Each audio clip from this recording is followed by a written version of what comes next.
Hello and welcome to today's webinar.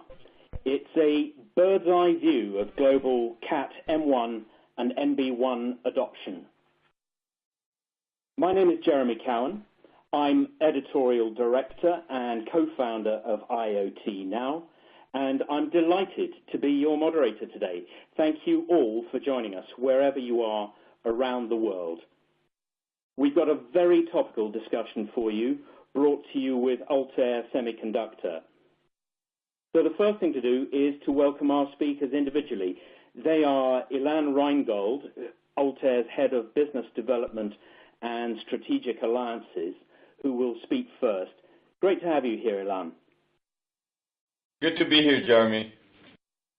And I'm also delighted to introduce you to Brendan Schaefer, Director of America's Carrier Relations at Altair. A warm welcome to you too, Brendan. Thank you, Jeremy. It's a pleasure to be here. Now, to everyone, don't forget this webinar is being recorded, and from tomorrow you can access the audio and slides via our website at iot-now.com. And as with all our webinars, we really want to know what you think. So there will be two polls today, the first of which is coming in a few minutes. And at the end, there's a chance for you to question our speakers directly. You can start sending me your questions right now, and after the presentations, I'll put these to our panel. All you have to do is click on the questions button, type yours into the window, and I'll ask as many questions as time allows. Of course, any that I don't get to will be answered later offline by our speakers. Finally, if you're having any technical issues with audio or slides, you can always use the question window to get advice from our excellent tech support team. So today we are looking into CAT-M1 and NB1, two cellular technologies for the Internet of Things, let's just call that IoT, and they're battling for adoption around the world right now. So how is uptake progressing? What decisions have been made? Are certain geographies more likely to choose one over the other? Let's find out from our first speaker, Ilan Reingold. Ilan, the floor is yours. Thank you, Jeremy. Hi, everybody. LTE, CAT-M, and narrowband both are taking off around the world. The overall objective of this webinar is to share some of the observations about the global adoption status of the two technologies, who's launching what and where. However, before we do this, let me explain some of the reasons why this is needed and some of the differences between the two technologies, CAT-M and narrowband, and present some of the use cases and applications that relate to both. During the webinar, we'll also take 2 breaks, as Jeremy mentioned, and we'll discuss the results of the polls directly afterwards. There will also be time for questions and answers at the end of the webinar. So a little bit about Altair before we start. Altair Semiconductor is a fabless semiconductor company, and we were acquired by Sony in February of last year, and we're part of Sony Semiconductors today. Altair is leading the cellular IoT chipset market. We started with CAT-1 chipsets and moved to CAT-M1 and CAT-NB1 chipsets and solutions. Altair is engaged with all of the leading operators globally, and as you will see in this webinar, CAT-M and narrowband and CAT-NB are in our focus today. Let me also say a few words about Altair's latest CAT-M1 and NB1 chipset, the ALT1250. to put that in the context of the webinar. It features dual mode CAT-M1 and NB1. It supports both technologies, and each can be selected by software configuration. This chipset is the benchmark today for the lowest power consumption in the market. A single hardware part number, or SKU, is supporting global LTE bands, and it's the most integrated chipset in terms of the functionality that it supports in a single die, including GNSS that we've integrated from our mother company, Sony. And it has all of the hardware-based security features that are required for this market. And just as a reference here, we're showing the sizes of our reference module design for CAT-M1 and narrowband, which is 10 by 10 millimeters with a Z height of just less than 1.3 millimeters. So just a few words here about the CAT-M1 and CAT-NB1 and the differences between them. So first of all, in terms of peak data rate, you can see that CAT-M1 is much higher in terms of data rates than CAT-NB1.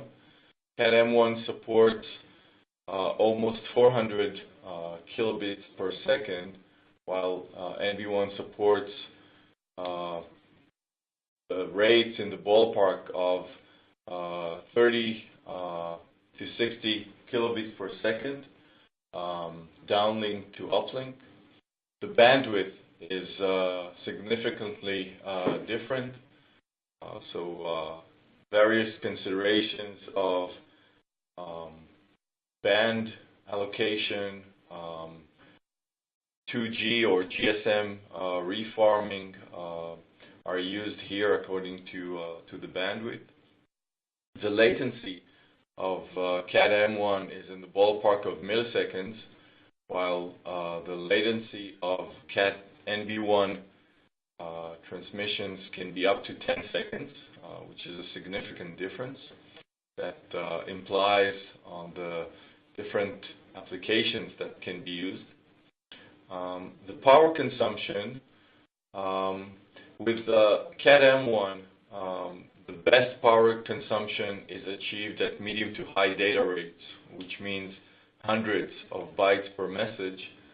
And this is due to the fact that with high data rates, the power amplifier, which is the most critical element in terms of the chipset or the module power consumption, is turned on for shorter times. So with CAT-NB1, the best power consumption is achieved at very low data rates, meaning tens of bytes per message. In terms of mobility, CAT-M1 supports mobility, while narrowband does not. And same applies for voice. M1 supports voice, while narrowband does not. You can see here a variety of different applications. On the left-hand side, the different applications or devices that are described are requiring the use of M1 features in terms of data rates, latency, and also mobility and voice. So for example, cold chain management or smart pallet tracking are applications that require mobility. And also there's an example here for an alarm panel that requires voice. Also in terms of latency, if you have an SOS button on a smart tracker. You wouldn't want to wait 10 seconds before it transmits a message. And the same applies for shutting down a smart gas meter or a gas controller or a parking control. You would want an immediate response and not wait 10 seconds before an action is made. On the right-hand side, you can see applications that can be supported by narrowband devices, and these are more low data rates, simpler sensors used for agriculture, for example, or for electricity or water metering, street lighting sensors, and activators. So all of the applications on the right-hand side can be supported by CAT-M1, but can also be supported by CAT narrowband. There are many similarities between CAT-M1 and narrowband. In terms of cost, the difference is not huge. It's less than $1, and the cost difference in the module or in the device is mostly attributable to the required feature set and not to the LTE technology itself. So, for example, in terms of the processing power and the memory size that's required for various applications or for device management or for firmware upgrades over the air, these different processing and memory requirements are the major contributor for the cost difference. Both technologies require a single antenna.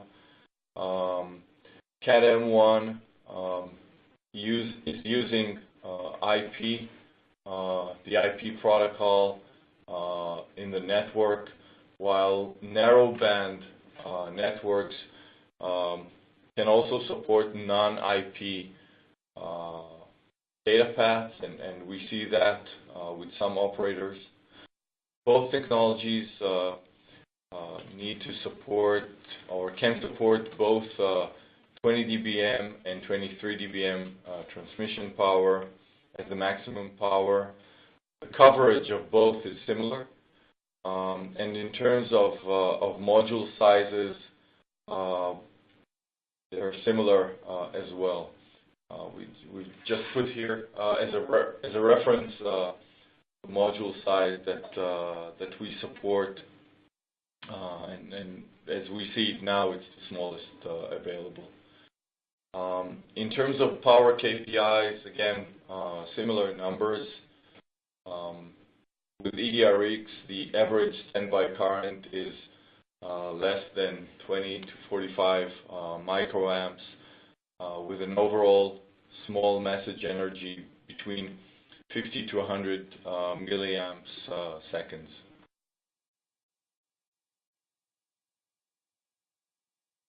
And now we'll go to the poll questions. Back to you, Jeremy. Ilan, thank you. Yes, we said we want your views. Now we have our first audience poll. All I would like you to do, if you would, is just click on answer A, B, C, D, or E, whichever is closest to your experience. And we'll be able to see the results immediately after. And please remember, your replies are, of course, anonymous. The first poll question here is, assuming cost to be the most important parameter in most deployment cases, what is the second most important factor to consider in IoT? Would that be power consumption, security, size, worldwide dual mode M1 NB1 operation, or integrated functionality? So assuming cost to be the most important factor, parameter in most deployment cases, which for you is the second most important factor to consider? Power consumption, security, size, worldwide dual mode operation, or integrated functionality? I think that should give us enough time to get some responses from you. Let's have a look at the results. Well, by some margin, it seems power consumption is the area that is second most uppermost in your mind. 51.4% saying power consumption is their second most significant factor after cost, with a close run thing between security and worldwide dual mode operation. Would you say that was what you were expecting? Ilan, over to you. Thank you, Jeremy. Yes, this is in line with our expectations, and the guys in the audience that are familiar with our chipset and technology can probably verify that this is probably the priority we have in terms of KPIs and design features. So yeah, the results are reassuring here. Yeah, Brendan, was this in line with your expectation? Yeah, I think so. As we move towards IoT applications, we see power consumption as being one of the most important criteria. Mm. Well, thank you, gentlemen. Let's get back to the meat and drink of this. Back to you, Ilan. Thank you. So let's go through some slides here to discuss the global rollout outlook, and we'll go through the global outlook first and then go continent by continent and discuss some of the operators. So this is showing the global, sorry, I missed one. There. This slide is showing the global rollout to date based on information that is public. So we can see that the U.S. is covered by CAT-M1 already, and this is by Verizon and AT&T.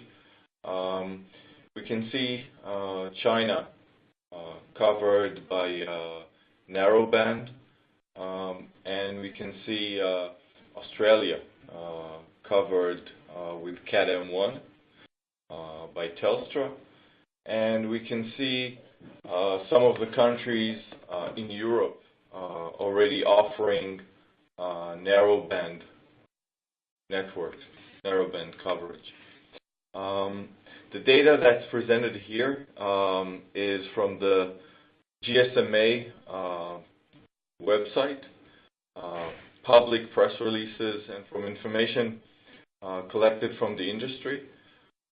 We expect the rollout outlook to change in the coming year or two, as we've seen happening in the last year. We've seen operators starting with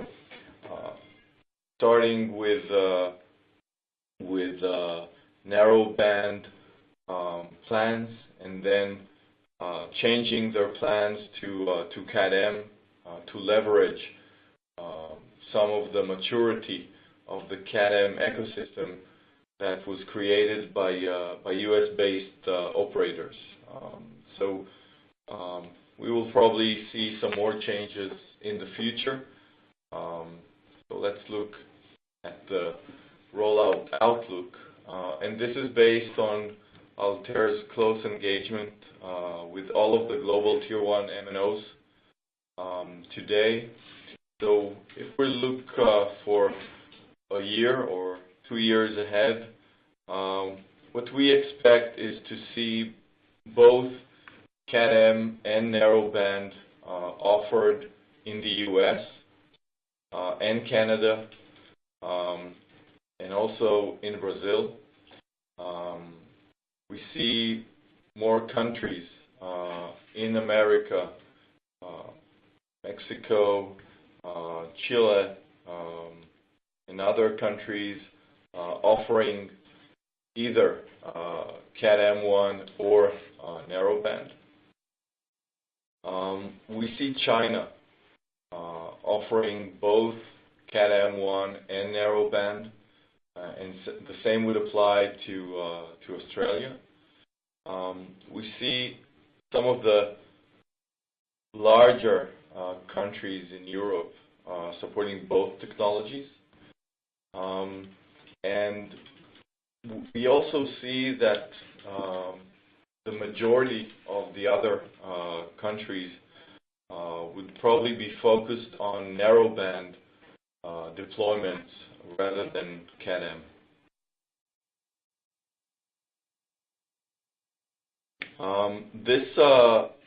I'll hand the mic to Brandon to describe the current deployments and the outlook for North America and the Americas.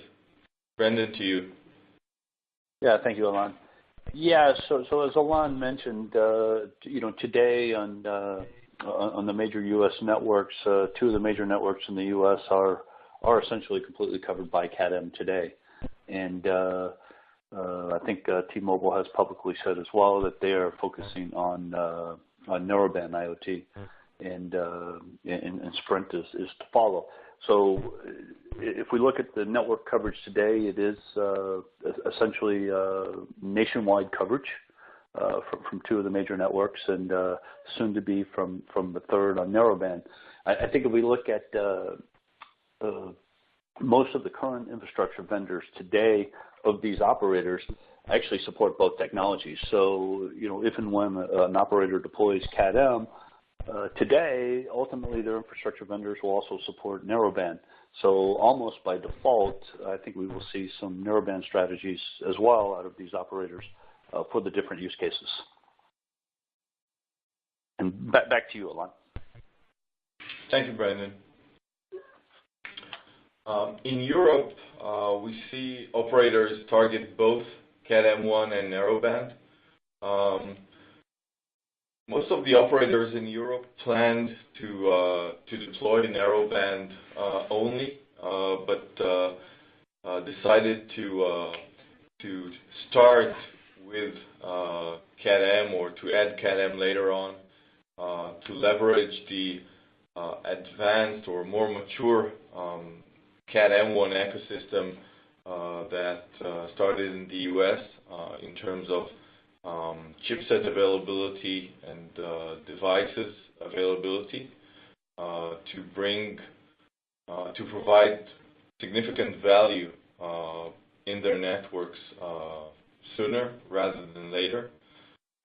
In terms of the public announcements that were made and the coverage that's already available today by Vodafone and Deutsche Telekom and also Turkcell, all of these networks are CAT-NB networks, but we see CAT-M in trials today, and in many cases CAT-M is a software upgrade to the existing radio access network. So we see operators in Europe planning to add that quite shortly, by the end of this year or at the beginning of 2018. So our outlook to the coverage in Europe appears here on the right-hand side. So some of the countries, the larger countries, would support both CAT-M and narrowband, and the other countries in Europe would support narrowband. In terms of the deployments in Asia, then it's been quite clear that China Mobile is a huge supporter of narrowband, and they were one of the first to deploy and offer that. All of the big three operators in China are offering narrowband today, and the same applies to Korea with KT and LGU+. There are also smaller operators that already announced narrowband coverage and commercial offerings, including, for example, 3 in Hong Kong and M1 in Singapore. And we'll probably see more and more operators in Asia offering narrowband networks today, or sorry, in the near future. In terms of the outlook, we see operators again trialing and testing CAT-M. So it's not public yet, but we will probably see CAT-M in China. We'll see that in Japan, and we will see that in other countries, including Korea. And as in Europe, most of the Asian part of the world, except for China, will probably be covered by narrowband networks.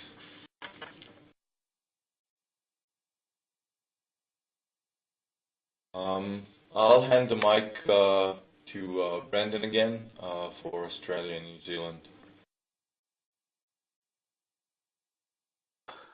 Yeah, so operators, as Alon said, right, operators around the world are deploying both of these technologies, and in some cases leading with one, with the plan for other ones. Australia today is predominantly covered with CAT-M, and as I previously mentioned, most of the infrastructure vendors actually support both technologies in their deployment. So via software upgrade, when an operator chooses one technology, they can also eventually deploy a second technology, and I think we'll see this throughout Australia and New Zealand as well, where Telstra is publicly trialing now CAT-M devices and CAT-M network, and their network is essentially covered today. I think we'll potentially see second technologies as well in the future. I think back to you, Alon. Thank you, Brendan. So to summarize what we've discussed, carriers are starting with either CAT-M1 or narrowband, but moving forward, many carriers will offer both CAT-M1 and CAT-NB1. And we see both commercial related and application related value in that. Just to provide you with one example, devices that support that operate in narrowband on a narrowband network and would want to upgrade their firmware after 5 or 10 years of operation. For these kind of devices, it would be much more efficient in terms of battery power to do that, to switch to a CAT-M network, upgrade their firmware, and then switch back to narrowband-based operation. And there are many similar use cases that show value to an operation on both networks. In terms of the maturity and readiness of the ecosystems, then CAT-M1, we see CAT-M1 as a more mature technology, which is led by the U.S. carriers, and we see it a few quarters ahead of CAT-NB in terms of the maturity of eNode Bs, the radio access networks, and also chipsets. That's from Altair, and I'll hand it back to you, Jeremy, for more poll questions and Q&A. Excellent. Thank you both. That's really given us a lot to think about, and the proof of that is the number of questions that have been coming in, which is great. Keep them coming. They're really good. We'll come to those in a moment, because first I want to do the second audience poll. And, well, you know the drill from now. Please just choose one answer. Choose the one that is closest to your own experience. And as you'll see on screen, the second poll question is, what technology do you currently plan to use? Neither? Is it CAT-M1? CAT-NB1? Are you looking at using both, or is it not yet decided? So, which technology do you plan to use? Neither, CAT-M1, CAT-NB1, both of them, or not determined yet? Let's have a look and see what you have said. Wow, that's pretty clear demonstration that the majority at the moment are going for both. 42.7% have said both are in their plans at the moment. 19.1% have said they're not decided, but 20.2% CAT-M1 and 14.6% CAT-NB1. So 22.2% CAT-M1 and just 3.4% currently saying neither. Ilan, let me start with you. I'm quite struck by that. Is that what you were expecting? Yeah, we've been expecting that, and I think that there are several reasons for that. I think that vendors or OEMs that would use either CAT-M1 or CAT-NB1 target their solutions for a specific operator or for a specific geography or a country. But the majority of the cases are OEMs or device manufacturers that are planning to ship their devices in volumes and target them to the global market. And you don't always know where your device would end up, and logistically it makes things much simpler to design one device, get it out through distribution, and have it operate wherever it lands. So that explains these results. It makes perfect sense. Brendan, in the Americas, which you cover in particular, is this what you're seeing already? Yeah, I think so. As Alon mentioned, right, I think there's a number of dynamics here as we move forward, where we have roaming devices, potentially maybe a device starting out in Europe or Asia, where maybe there's predominantly NB networks, and when it lands in the Americas, where maybe it's predominantly CAT-M network, right? So I think we have that aspect. And as well as it's just much simpler from a device OEM perspective to design for either technology, where I don't have to run separate SKUs for an NB technology or an NB or a CAT-M technology, so I can deploy on anybody's network regardless of the technology. And I think that's a prevailing trend that we're seeing in the industry in adoption. It just removes an extra headache, doesn't it? Correct. Brilliant. Well, look, gentlemen, thank you for that. Let's go to the audience's questions and answers. There are so many, I'm absolutely sure we're never going to be able to get through them, but we will do our best in the time that remains to us. The first one that I wanted to come to was from a German company asking, is CAT-M1 going to be a replacement for GSM? Ilan, would you take that? I'll let Brendan take that one.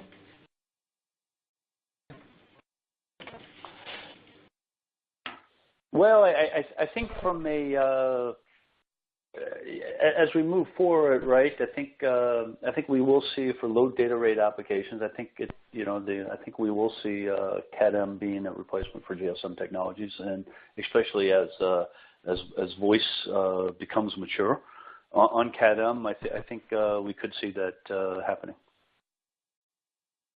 The next question is, why is mobility currently a no for CAT-NB1? Brendan, do you want to pick that one up? We'll pick it up here. Mobility was not defined as part of the 3GPP standard for CAT-NB. That's the simple answer. Okay, that's all we really need to say for that for now. Is there a reason why we can't use M1 for sending a 1 megabyte data package? Questioner wants to know, does this damage the product?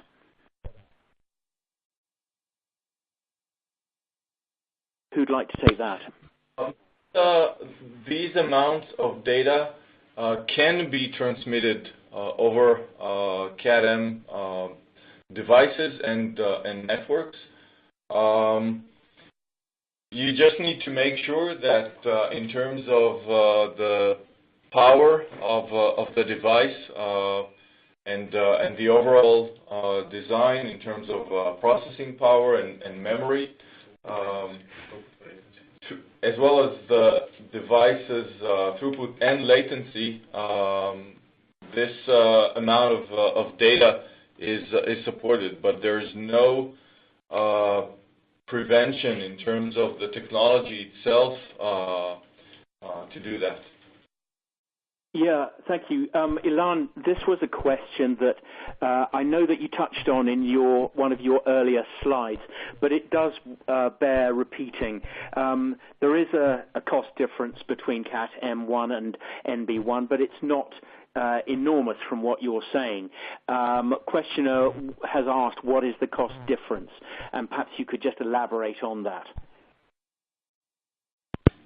So we see the cost difference in terms of the module cost, mostly, just in the ballpark of, say, between 50 cents to $1.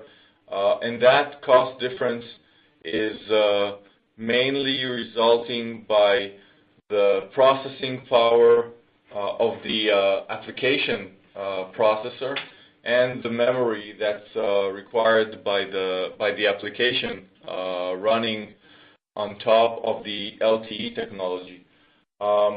If you had the same application exactly using either narrowband or CAT-M, then the cost of that module or that chipset would be the same for both technologies.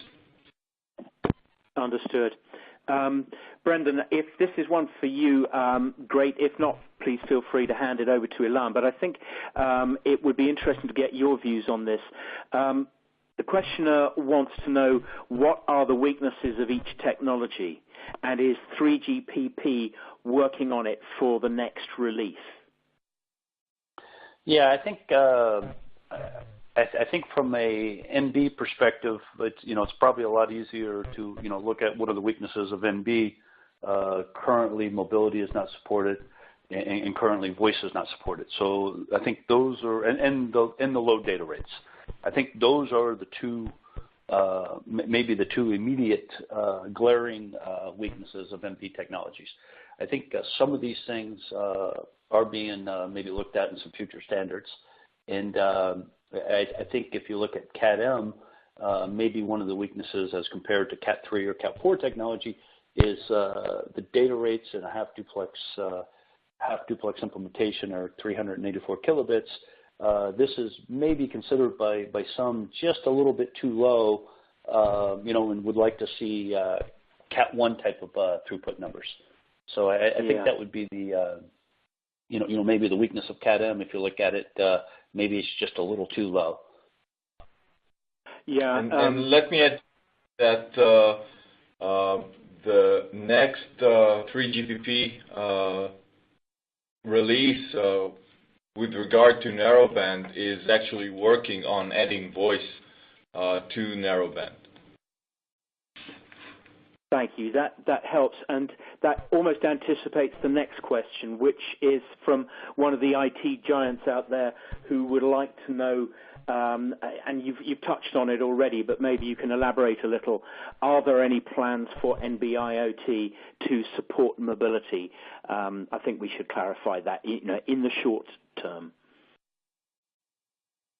Yeah. So I need to correct my previous answer. I was relating to mobility being added in the next narrowband release, not voice. So this will be called CAT-NB2, and it will support mobility. Yeah, okay. and if I could jump in, maybe right. Some of the biggest challenges that we see today in a transition from CAT-1 or legacy technologies to CAT-M, CAT-NB1 are really the unknowns in the network, right? How will these new networks, whether it's CAT-M or NB, how will these new networks perform when they're fully loaded? What are the real world implications of single antenna, implications of extended DRX and mobility applications, some of these things, and then voice quality. So I think currently that's one of the big challenges is what are the unknowns? And as we move towards, and we don't know some of these things yet, right? Because there's no widespread NB networks, that are operating at capacity. So as we move to these new features, these are even more unknowns. Yeah. While I have you, Brendan, I think your U.S. expertise may play for this next question. The questioner wants to know, could you share the status of U.S. device manufacturers in terms of the availability of NB-IoT versus CAT-M1 devices? So what's the status of the U.S. device manufacturers? Right. I think, and I guess from a chipset perspective, there are chipsets that are available that support NB1, and Altair being one of them. So I would say the ecosystem is still in its infancy. However, we do have a chipset, the 1250, that supports NB1. So we're ready to support customers and network operators. Yeah. Other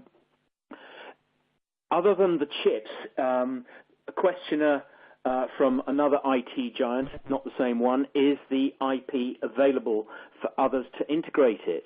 Ilan, could you answer that? That's other than the chips, is the IP available for others to integrate it? Yes. Basically, the answer is yes. The IP for CAT-M1 and for CAT-NB1 is available, especially for, when you integrate IP, you expect it to be at a certain maturity level. And I think that today the maturity of CAT-M1 is higher than that of narrowband. And in a few quarters from now, most probably the maturity of a narrowband IP would reach the same maturity level, and we may start seeing some nice IP integration engagements in the industry. Yeah, yeah. One of the things that we can't escape in these early stages of development is the regularity of questions about cost, and so I make no apology for coming to that again. Ilan, while I've got you, let's keep this going.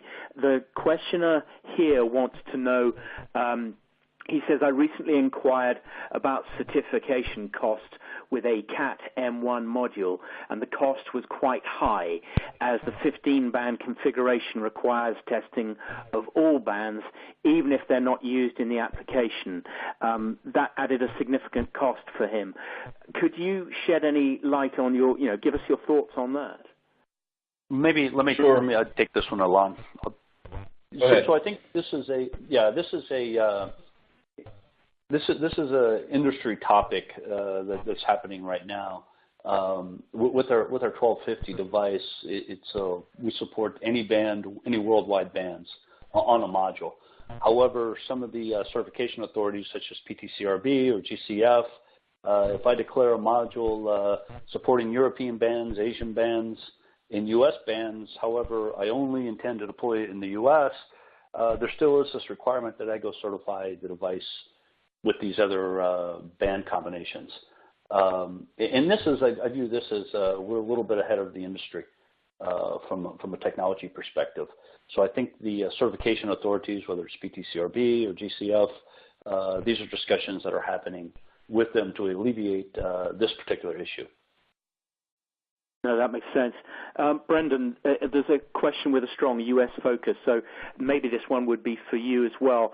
The questioner, again from North America, from the States in fact, says, do you expect to support Sprint and T-Mobile frequency bands? He says they offer a lot of value and competition in the U.S. market, so do you expect to support those bands? Yeah, absolutely. As I previously alluded to, our 1250 chipset supports worldwide bands, any band worldwide, including the Sprint and T-Mobile bands. Looking at a wider picture, Ilan, this may be for you. The questioner in Canada wants to know how countries choose between M1 and NB1.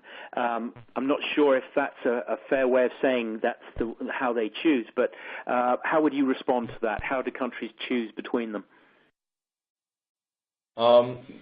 These choices are made by operators and not necessarily by the countries themselves.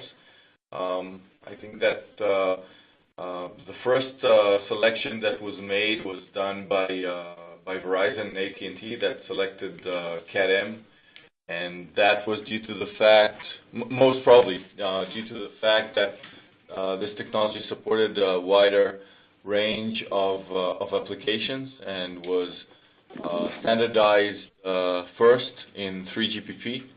And it also required simpler infrastructure changes, which in the case of CAT-M are software upgrades to the radio access network without any requirement to change any of the hardware.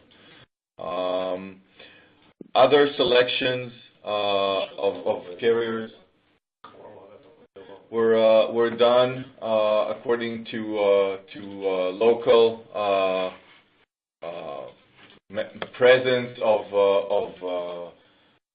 device manufacturers. If we take China's narrowband selection, strongly driven by Huawei, and another case is the recent selection of T-Mobile in the U.S. to deploy CAT narrowband. I mean, I wouldn't expect T-Mobile to deploy CAT-M after Verizon and AT&T did that for over a year. So that's probably a differentiation decision rather than a technology decision. So there are quite a lot of reasons why different operators select this technology over the other. But again, with time, we expect most of the larger operators to have both technologies available in their networks. Yeah, I'm going to hold on to you, if I may, for this one, Ilan. This is a questioner from Finland. And I'm suspecting that the simplicity of the question may not be so easy to answer in a sentence. But the question is, what is the time frame of your M1 NB rollouts? How is it looking at the moment? What is the time frame of your M1 and NB1 rollouts? So we're sampling the ALT1250 for over 6 months now. And we're the ALT1250 is available for the largest vendors in this area, and we intentionally started with our legacy customers, mostly module makers that have more experience with our chipsets. And once they will start offering their modules based on the ALT1250, which will probably be towards the end of this year or at the beginning of the first quarter of next year, then we intend to, open the door for many more customers that will start their designs with the ALT1250.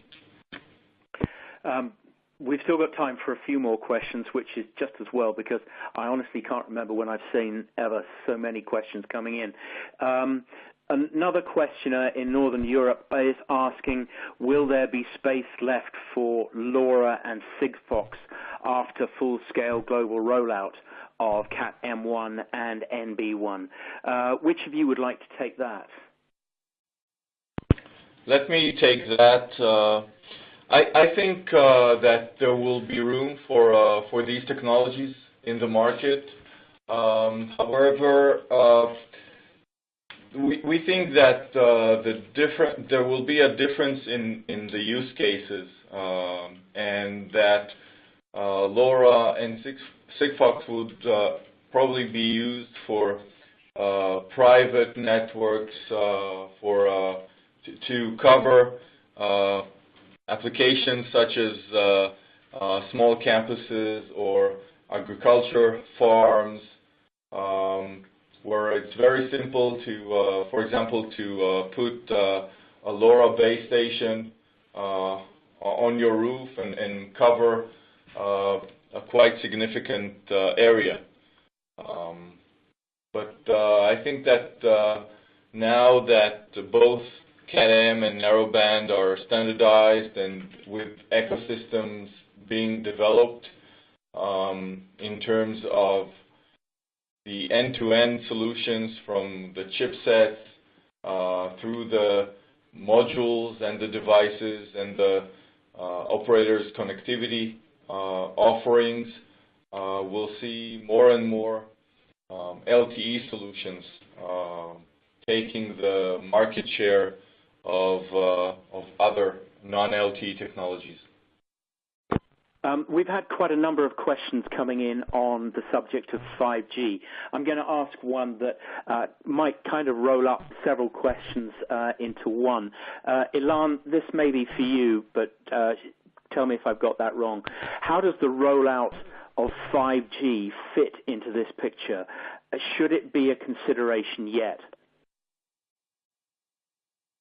5G technologies are complementary technologies to CAT-M and narrowband, and most of the focus in 5G today is in the broadband space for higher throughput, for smartphone-like throughputs, and it's less applicable today to the low throughputs or data rates that you can see in the IoT space.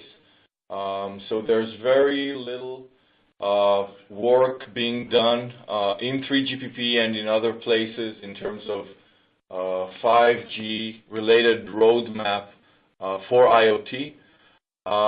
In fact, CAT-NB was or still is related to as the 5G step for IoT. So I guess that's a satisfying answer. Yeah. There's a car company here who'd like to know who are the module suppliers that integrated Alt 1250. Would that be for you, Ilan? Yeah. Well, we cannot disclose that before our customers announce that themselves. What we do in these kinds of cases with companies that approach Altair, we will ask for the permission of our customers, and we'll make an introduction between these companies and the module makers that are using the ALT 1250, and we can do that in this case as well. I can say that the module makers that are going to offer their products with the ALT 1250 are the largest module makers, the Tier 1 IoT module makers in the market. Okay. The one I wanted to ask you next is, can you elaborate on the one SKU feature of the chipset and which MNO provides global coverage today for this chipset? So the one SKU feature is actually the ability to support any LTE band between 700 megahertz to 2.2 gigahertz with the same hardware part number, with the same hardware SKU. So if you have a module that's using the ALT 1250, you can select any band in that range by a software configuration. And you can also, and the module actually can support any number of bands. With previous technologies, you would have a module supporting the 2 bands for Verizon, and you would have another module, another hardware design that's supporting the 3 bands for AT&T. That's no longer needed. The same hardware, the exact same hardware, can support all of the U.S. operators and also all of the European operators and the Japanese and the Chinese operators, and can also support either CAT-M or CAT-NB, all with the same hardware. And you only need to select the band and the LTE technology by configuration, and that's a huge advantage, both for applications that need global roaming. For example, as I've said before, pallet tracking or smart watches. If you live in the U.S. and go to Europe for business and want to use your smart watch everywhere, that's a great example. So we definitely see a strong need for this capability. Okay, we're almost out of time, so I'm going to ask you both on the last 2 questions that I can offer you, if you wouldn't mind just keeping it to 30 seconds. That's going to be particularly difficult for this, but I'm going to ask it anyway. Reflecting the global nature of our audience here, one of our delegates in the west of Asia has asked, could you give a summary of any news in the Middle East? Would that be for you, Ilan? I think that operators in the Middle East will mostly follow the plans that European carriers are going through, and we'll see a similar picture in terms of coverage and technologies availability in the Middle East as we'll see in Europe. And a sensor provider is asking, is there a full coverage with M1 of the US, or are just the cities covered? He says in Germany only a few cities are covered with NB1 at the moment, and he puts in brackets that was told to him by Deutsche Telekom yesterday. Would you be able to give us a US view or a global view on America's view on that, Brendan? Yeah, I mean, there's always a difference between POPs coverage and geographic coverage. I think from a North American carrier perspective, I would say that the major carriers would say that their CAT-M coverage exceeds their 3G or 2G coverage today. Wow. I'm impressed. You both managed that in 30 seconds. And despite that, we still probably have barely covered half of the questions that have been asked by our audience. There's a thirst for knowledge here. I'm indebted to you. So thank you for that. The aim, as you will know, of this webinar has been to try and get a bird's eye view of global CAT-M1 and NB1 adoption. And I think I can fairly say we've had that. We've heard how these two cellular IoT technologies are battling. They're battling for adoption around the world, and we've seen a little bit of what we can expect in the next 12 months, and we've seen it region by region.